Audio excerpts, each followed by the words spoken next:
Բարի երեկո, հարգելի հայրենակիցներ, այսօր պետք է խոսեմ այն իրավիճակի մասին, որը առաջացել է Հայաստանի և Ադրբեջանի այսպես կոչված բանակցությունների բերումով։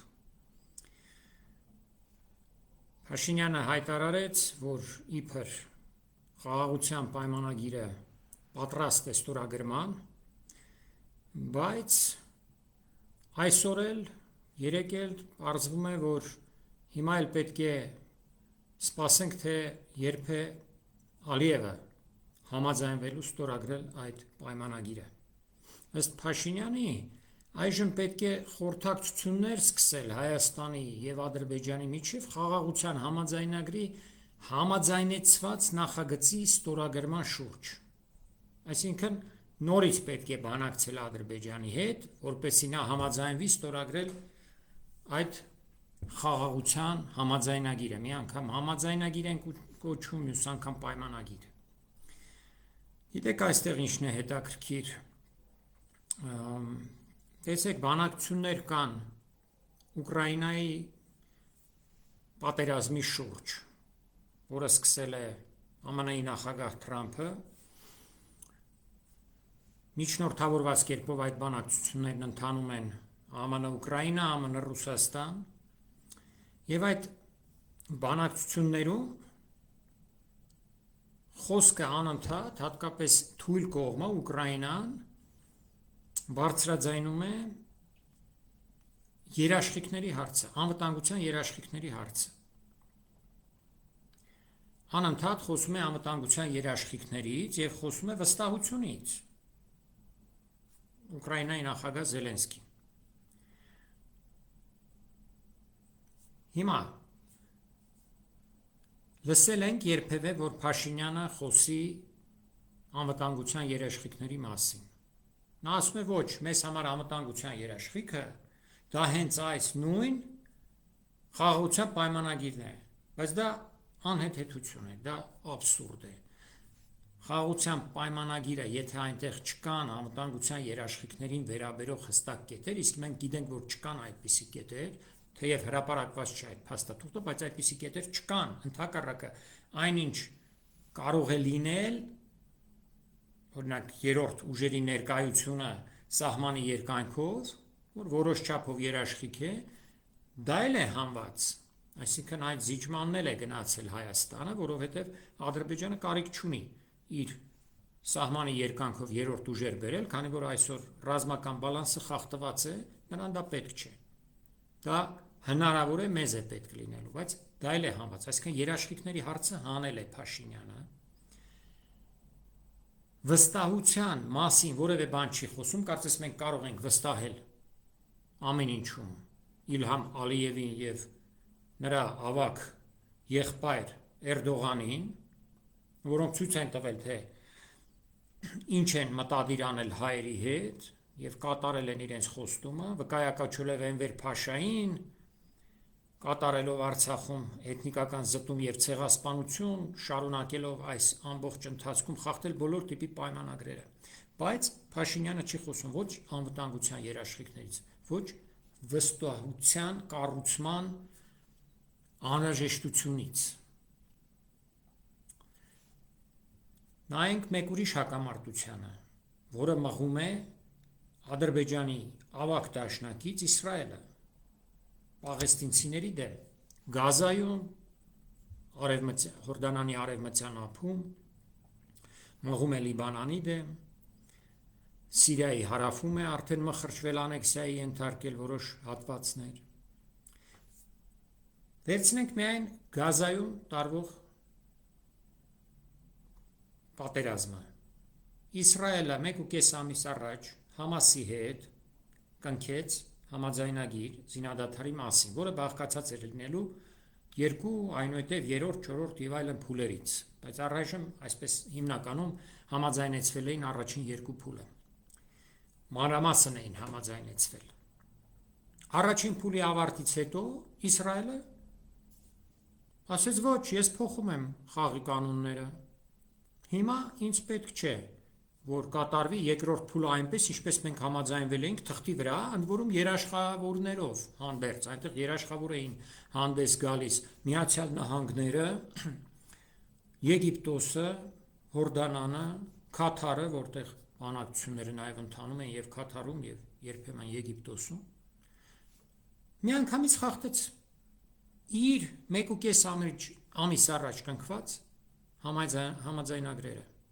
եւ վերսկսեց ցեղասպանությունը։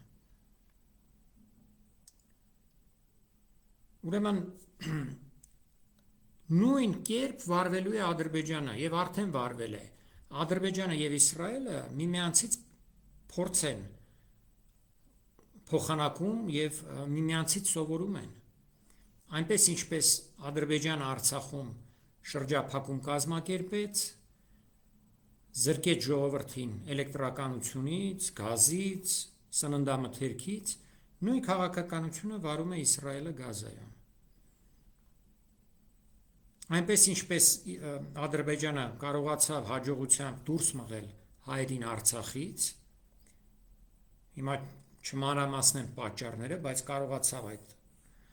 գործընթացը, հանցավոր գործընթացը իրականացնել, նույն բանը փորձում է իրականացնել Իսրայելը։ Մի մասին դուրս է մղել, բայց պաղեստինցիների մի մասը, մեծ մասը դեռևս շարունակում է մնալ Գազայում եւ դիմադրում է։ Ուրեմն, ահա այսպիսին է վիճակը, իսկ մեզ մոտ ինչ է կատարվում։ 5 տարի շարունակվող կեղծ բանակցությունները ոչ միայն որևէ գոհացուցիչ արդյունքի չեն հանգեցրել, այլև մեզ, ավելի ստույգ Փաշինյանին ու նրա կառավարությանը հասցրել են մի կետ, որտեղ պետք է նորից խորհրդակցեն, խնդրելով Ալիևին բարեհաճել, ստորագրել այդ անարժեք համաձայնագիր, պայմանագիր կոչվածը, որը թուղթ է։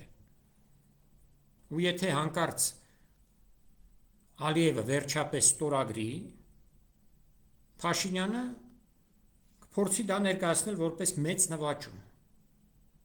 մոռանալով, որ նույն Ալիևին հետո պիտի նորից համոզի կատարել իր իսկ ստորագրածը։ Իսկ երբ Ալիևը հերթական անգամ խախտի այդ երաշխիքներ չպարունակող փուչ փաստաթուղթը, Նիկոլը կրկին խորհրդակցությունների առաջարկով հանդես կգա։ Կասի չէ, որ մենք խաղաղության ուղեգծից չենք կարող շեղվել, մենք պետք է շարունակենք մեր խաղաղության դարաշրջանի կառուցումը եւ նորից առաջարկենք խորհրդակցություններ ու բանակցություններ, բնականաբար գնալով նորանոր անընդունելի եւ անդառնալի զիջումների։ Ահա այսպես է հենց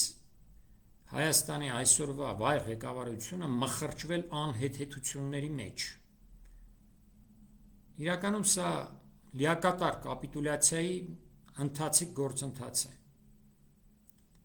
որը եթե չկանգնեցվի, ադրբեջանցիներին ու թուրքերին վերելու է, հասցնելու է Երևանի կենտրոն։ Գիտեք, նաև պետք է ուշադրություն դարձնենք մեծ տերությունների քաղաքականությանը։ Միջազգային քաղաքական համակարգի երևացող ու չերևացող պարագլուխները դիտում են եւ հայերին, եւ պաղեստինցիներին գրեթե նույն կերպ, որպես ազգային ու հողային իրավունքների զուրկ ժողովուրդների, որոնց կարելի է եւ պետք է ցուցադրաբար ենթարկել ցեղասպանության։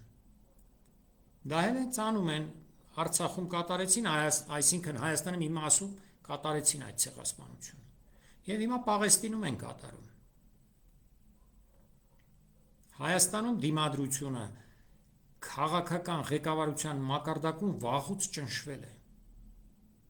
Նշանակվել են խամաճիկային իշխանություններ,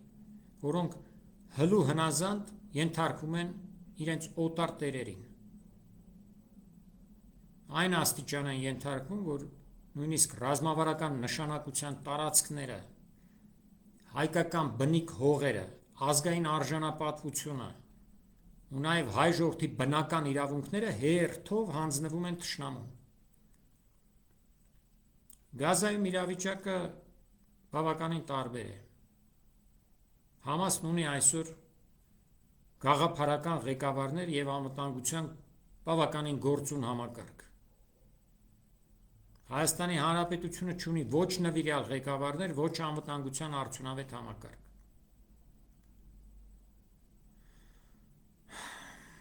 Եվ հենց այդ դիմադրության շնորհիվ պաղեստինցիներն ունեն դաշնակիցներից, Հայաստանի Հանրապետությունը չունի, որովհետև դիմադրությունից Փաշինյանի կառավարությունը հրաժարվել է։ Իսկ ընդդիմությունն էլ չի ձևավորում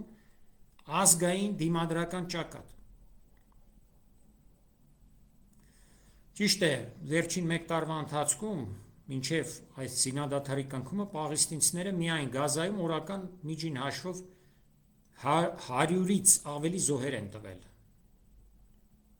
Բայց Հայաստանի ապագան այս պահի դրությամբ գոնե ավելի վտանգված է ինձ թվում։ Դա նրանից է, որ Գազայում դիմադրություն կա, իսկ Հայաստանում փաստացիորեն չկա։ Խեղդված է այդ դիմադրությունը։ Ու եթե Հայաստանում չձևավորվեց իրական ընդդիմություն եւ իրական դիմադրական շարժում, մեր ապագան կլինի շատ ավելի տխուր, քան այժմ Գազայում է, որովհետեւ դիմադրությունը կյանք է, իսկ հնազանդությունը ցեղասպան թշնամուն մահ։ Այսօր այսքանը, շնորհակալություն։